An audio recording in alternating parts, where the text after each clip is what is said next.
Josué, capítulo 5, versículo 1 ao capítulo 7, versículo 15. Quando todos os reis amorreus a oeste do Jordão e todos os reis cananeus que viviam junto ao mar souberam como o Senhor havia secado o Jordão para que os israelitas atravessassem, perderam o ânimo e se encheram de medo por causa deles. Naquela ocasião, o Senhor disse a Josué: prepare facas de pedra e circunde esta segunda geração de israelitas.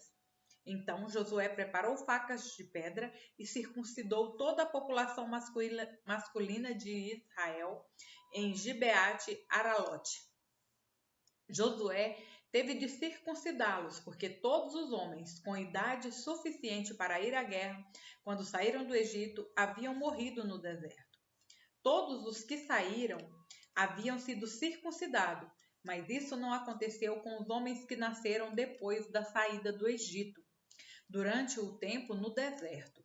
Os israelitas andaram 40 anos pelo deserto, até que tivessem morrido todos os homens com idade suficiente para ir à guerra quando saíram do Egito. O povo havia desobedecido ao Senhor, e o Senhor jurou que não os deixaria entrar na terra que ele tinha prometido solenemente nos dar, uma terra que produz leite e mel com fartura. Assim, Josué circuncidou os filhos dos israelitas que haviam crescido e tomado o lugar de seus pais, pois não tinham sido circuncidados no caminho. Depois que toda a população masculina foi circuncidada, o povo permaneceu no acampamento até os homens se recuperarem.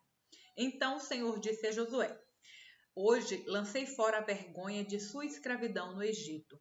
Por isso, até hoje aquele lugar se chama Gilgal.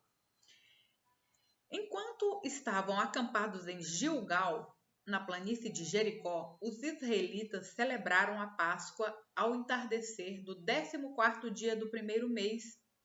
No dia seguinte, começaram a comer pão sem fermento e grãos tostados produzidos na terra.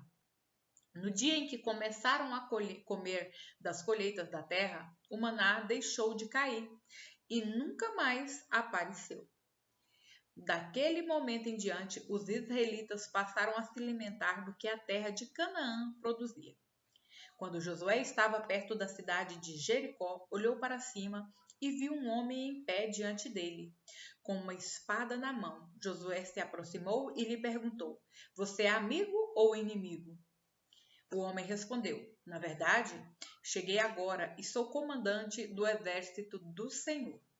Então Josué se prostrou com o rosto no chão em sinal de reverência e disse: que ordens meu senhor tem para mim?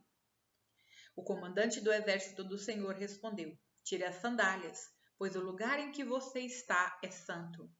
E Josué obedeceu. Os portões de Jericó estavam muito bem fechados, pois seus habitantes tinham medo dos israelitas. Ninguém podia sair nem entrar. Mas o Senhor disse a Josué: eu lhe entregarei Jericó, seu rei, e todos os seus fortes guerreiros. Você e seus homens de guerra marcharão ao redor da cidade, uma vez por dia, durante 6 dias. 7 sacerdotes irão à frente da arca e cada um levará uma trombeta de chifre de carneiro. No 7º dia, marchem ao redor da cidade 7 vezes, enquanto os sacerdotes tocam as trombetas. Quando os sacerdotes fizerem soar um toque longo, todo o povo dará um forte grito de guerra. Então cairá o muro da cidade e o povo atacará, cada um do ponto onde estiver. Josué, filho de Num, reuniu os sacerdotes e disse: levem a arca da aliança do Senhor e escolham 7 sacerdotes para irem à frente dela, cada sacerdote com uma trombeta de chifre de carneiro. Em seguida ordenou ao povo: marchem ao redor da cidade. Os homens armados irão à frente da arca do Senhor. Depois que Josué falou ao povo, os 7 sacerdotes que levavam as trombetas diante do Senhor começaram a marchar, avançando e tocando os instrumentos. A arca da aliança do Senhor ia atrás deles. Alguns dos homens armados iam à frente dos sacerdotes que tocavam as trombetas e outros iam atrás da arca, enquanto os sacerdotes tocavam sem parar. Josué ordenou: não soltem o grito de guerra. Não digam palavra alguma até que eu lhes dê a ordem. Então, gritem. Assim, a arca do Senhor foi levada ao redor da cidade apenas uma vez naquele dia. Depois voltaram ao acampamento e ali passaram a noite. Na manhã seguinte, Josué se levantou cedo e, mais uma vez, os sacerdotes levaram a arca do Senhor. Os 7 sacerdotes, com as trombetas de chifre de carneiro, marcharam à frente da arca do Senhor, tocando seus instrumentos. Os homens armados marcharam à frente dos sacerdotes, com as trombetas, e atrás da arca do Senhor, enquanto os sacerdotes tocavam sem parar. No segundo dia, marcharam ao redor da cidade uma vez e depois voltaram ao acampamento. Fizeram o mesmo por 6 dias. No 7º dia, os israelitas se levantaram ao amanhecer e marcharam ao redor da cidade como havia feito antes. Dessa vez, porém, rodearam a cidade 7 vezes. Na 7ª vez, enquanto os sacerdotes faziam soar um toque longo das trombetas, Josué ordenou ao povo: gritem!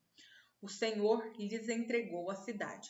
Jericó e tudo que há dentro dela serão completamente destruídos como oferta ao Senhor. Somente a prostituta Raabe e os outros que estiverem em sua casa serão poupados, pois ela protegeu nossos espiões. Não levem coisa alguma daquilo que foi separado para a destruição, ou vocês mesmos serão completamente destruídos. Toda a prata, todo o ouro e todos os objetos de bronze e ferro serão separados para o Senhor e deverão ser levados para o seu tesouro. Quando o povo ouviu o som das trombetas, gritou com toda força. De repente, o muro de Jericó veio abaixo. O povo atacou a cidade, cada um do ponto onde estava, e a tomou. Com suas espadas destruíram completamente tudo o que havia dentro dela, homens e mulheres, jovens e velhos, bois, ovelhas e jumentos. Josué disse aos 2 espiões: cumpram sua promessa. Vão à casa da prostituta e tirem-na de lá com toda a sua família. Então os homens que haviam espionado a terra entraram na cidade e tiraram de lá Raabe, seu pai, sua mãe, seus irmãos e todos os outros parentes que estavam com ela. Levaram a família toda para um lugar seguro, fora do acampamento de Israel. Os israelitas incendiaram a cidade e tudo o que havia dentro dela. Guardaram somente a prata, o ouro e todos os objetos de bronze e de ferro para o tesouro da casa do Senhor. Josué, no entanto, poupou a vida da prostituta Raabe e dos parentes que estavam em sua casa, pois ela escondeu os espiões que Josué tinha enviado a Jericó. E até hoje ela vive no meio de Israel. Naquela ocasião, Josué pronunciou esta maldição: que a maldição do Senhor caia sobre qualquer um que tentar reconstruir a cidade de Jericó. À custa de seu filho mais velho lançará o alicerce. À custa do seu filho mais novo colocará seus portões. Assim, o Senhor estava com Josué e sua fama se espalhou por toda a terra. Mas os israelitas violaram as instruções a respeito das coisas separadas para o Senhor. Um homem chamado Acã roubou algumas delas, e a ira do Senhor se acendeu contra os israelitas. Acã era filho de Carmi, filho de Zinri, filho de Zerá, da tribo de Judá. Josué enviou de Jericó alguns de seus homens para espionar a cidade de Ai, a leste de Betel, perto de Bet-Aven. Subam e espionem a terra, disse ele. Quando voltaram, disseram a Josué: não é necessário que todo o povo suba até lá. Basta mandar 2 ou 3 mil homens para atacar Ai. Uma vez que eles são tão poucos, não canse todo o povo. Portanto, subiram apenas cerca de 3 mil guerreiros, mas eles fugiram diante dos homens de Ai, que os perseguiram desde o portão da cidade até as pedreiras, e mataram 36 soldados que recuavam pela encosta. Com isso, o povo se encheu de medo e perdeu completamente o ânimo. Josué e as autoridades de Israel rasgaram as roupas, jogaram terra sobre a cabeça e se prostraram com o rosto no chão diante da arca do Senhor até o entardecer. Então Josué clamou: ó soberano Senhor, por que nos fizeste atravessar o Jordão para nos entregar aos amorreus? Antes tivessem nos contentado em ficar do outro lado do rio. Senhor, o que posso dizer agora que Israel fugiu de seus inimigos? Quando os cananeus e todos os outros povos que vivem na terra souberem do que aconteceu, nos cercarão e apagarão o nosso nome da face da terra. E então, o que será da honra do teu grande nome? Mas o Senhor disse a Josué: levante-se, porque você está prostrado com o rosto no chão? Israel pecou e quebrou a minha aliança, roubou alguns objetos que eu ordenei que fossem separados para mim. E não apenas roubou, mas também mentiu a respeito e os escondeu no meio de seus pertences. Por isso os israelitas foram derrotados e fugiram de seus inimigos. Agora Israel foi separado para a destruição. Não permanecerei mais com vocês, a menos que eliminem do seu meio aquilo que foi separado para a destruição. Levante-se. Ordene ao povo que se purifique a fim de se preparar para amanhã, pois isto é o que o Senhor, o Deus de Israel, diz. Ó Israel, há coisas separadas para o Senhor, escondidas em seu meio. Vocês não serão capazes de vencer seus inimigos enquanto não removerem de seu meio esses objetos. Apresentem-se amanhã cedo, uma tribo por vez, e o Senhor mostrará de qual tribo é o culpado. Essa tribo virá à frente com seus clãs, e o Senhor mostrará o clã culpado. Esse clã virá à frente e o Senhor mostrará a família culpada. Por fim, cada homem da família culpada virá à frente. Aquele que roubou o que foi separado para a destruição será queimado com tudo que lhe pertencer, pois quebrou a aliança do Senhor e fez algo terrível em Israel.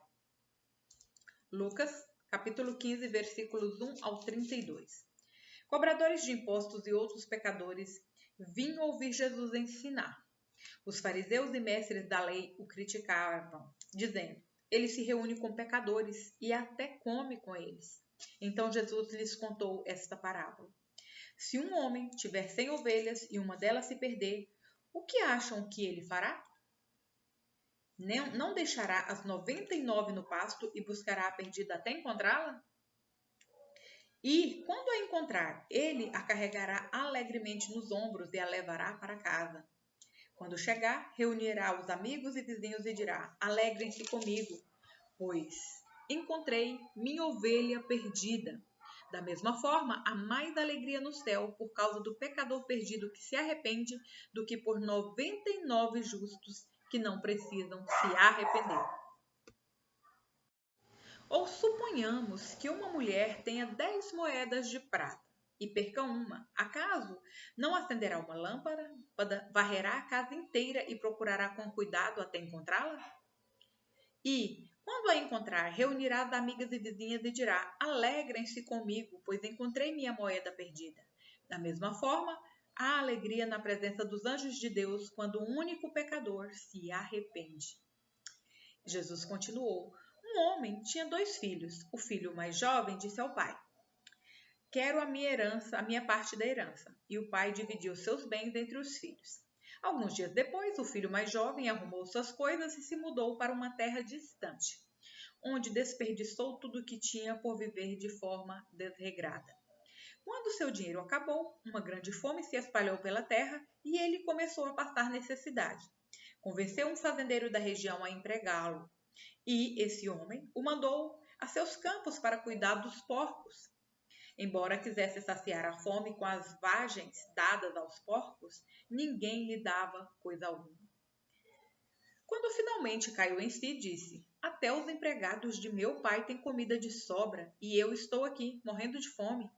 Vou retornar à casa de meu pai e dizer: pai, pequei contra o céu e contra o Senhor, e não sou mais digno de ser chamado seu filho. Por favor, trate-me como seu empregado. Então voltou para a casa de seu pai. Quando ele ainda estava longe, seu pai o viu. Cheio de compaixão, correu para o filho, o abraçou e o beijou. O filho disse: pai, pequei contra o céu e contra o Senhor. Não sou mais digno de ser chamado seu filho. O pai, no entanto, disse aos servos: depressa, tragam a melhor roupa da casa e vistam nele. Coloquem-lhe um anel no dedo e sandálias nos pés. Matem o novilho gordo. Faremos um banquete e celebraremos, pois este meu filho estava morto e voltou à vida. Estava perdido e foi achado, e começaram a festejar. Enquanto isso, o filho mais velho trabalhava no campo. Na volta para casa, ouviu música e dança e perguntou a um dos servos o que estava acontecendo. O servo respondeu: seu irmão voltou e seu pai matou o novilho gordo, pois ele voltou são e salvo. O irmão mais velho se irou e não quis entrar. O pai saiu e insistiu com o filho, mas ele respondeu: todos esses anos tenho trabalhado como um escravo para o Senhor e nunca me recusei a obedecer às suas ordens. E o Senhor nunca me deu nem mesmo cabrito para eu festejar com meus amigos. Mas, quando esse seu filho volta, depois de desperdiçar o seu dinheiro com prostitutas, o Senhor comemora matando o novilho? O pai lhe respondeu: meu filho, você está sempre comigo e tudo que eu tenho é seu. Mas tínhamos de comemorar este dia feliz, pois seu irmão estava morto e voltou à vida. Estava perdido e foi achado. Salmos, capítulo 81, versículos 1 ao 16. Cantem louvores a Deus, nossa força. Aclamem ao Deus de Jacó. Cantem, façam soar o tamborim, a doce lira e a harpa. Toquem a trombeta da lua nova e na lua cheia, para convocar a nossa festa, pois assim exigem os estatutos de Israel. Este é o decreto do Deus de Jacó. Ele o ordenou como lei para Israel, quando atacou o Egito para nos libertar. Ouvi uma voz desconhecida dizer: agora removerei o peso de seus ombros e libertarei suas mãos das tarefas pesadas.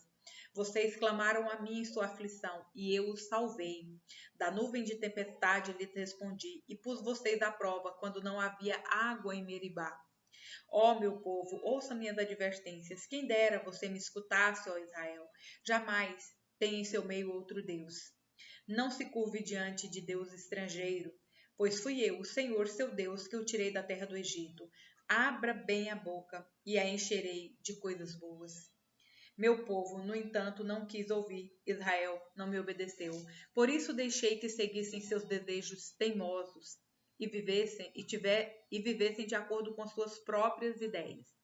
Ah, se meu povo me escutasse, quem dera Israel andasse em meus caminhos.